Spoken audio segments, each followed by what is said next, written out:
ఎం శివకుమార్ గారు పంపించిన మెసేజీ. సే షా సా అనే అక్షరాలు ఎలా పలకాలో తెలియని కొందరు దీనిని గమనిస్తారని ఆశ.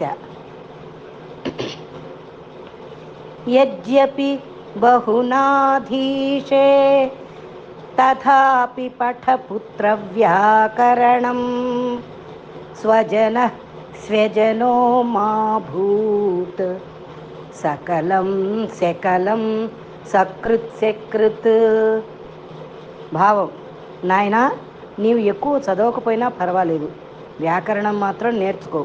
ఎందుకంటే స్వజన అనగా మనవాళ్ళు అన్న శబ్దాన్ని స్వజన అంటే కుక్కలు అనకుండా, సకలం అనగా సర్వం అన్న శబ్దాన్ని శకలం అంటే ముక్కలు అని పలకకుండా, సకృత్ అనగా ఒకసారి అన్న శబ్దాన్ని సకృత్ అంటే మలము అని పలకకుండా ఉండటానికే కాక తదితర పదాలను కూడా సక్రమంగా పలకటానికి ఉపయోగపడుతుంది అని ఒక తండ్రి తన కుమారునికి చెప్తున్నాడు.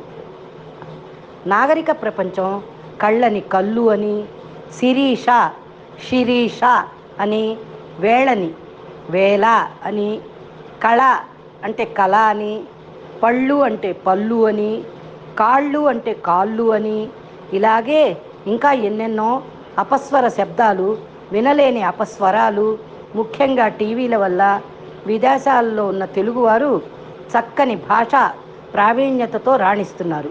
కొంతమంది తెలుగువారే సగం తెలుగు సగం ఆంగ్లం మాట్లాడటంలో మాతృభాషకు ఇచ్చే విలువలు వారికే తెలియాలి.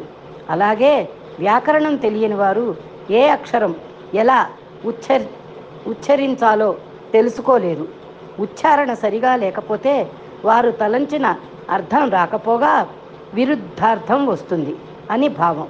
అందుకనే వ్యాకరణ శుద్ధి ఉంటేనే వాక్శుద్ధి వస్తుంది, మన నాలుక శుభ్రపడుతుంది. ఆ వాగ్దేవి కరుణా ప్రవాహం అపారంగా లభ్యమవుతుంది.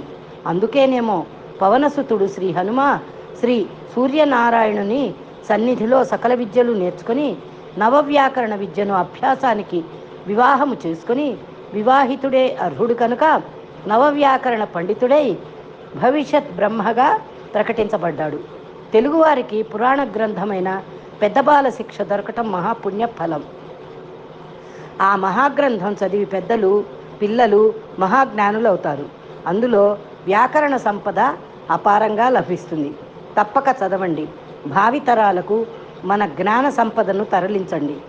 దేశ భాషలందు తెలుగు లెస్స అని నిరూపించండి. మన తెలుగు భాషను పూజిద్దాం.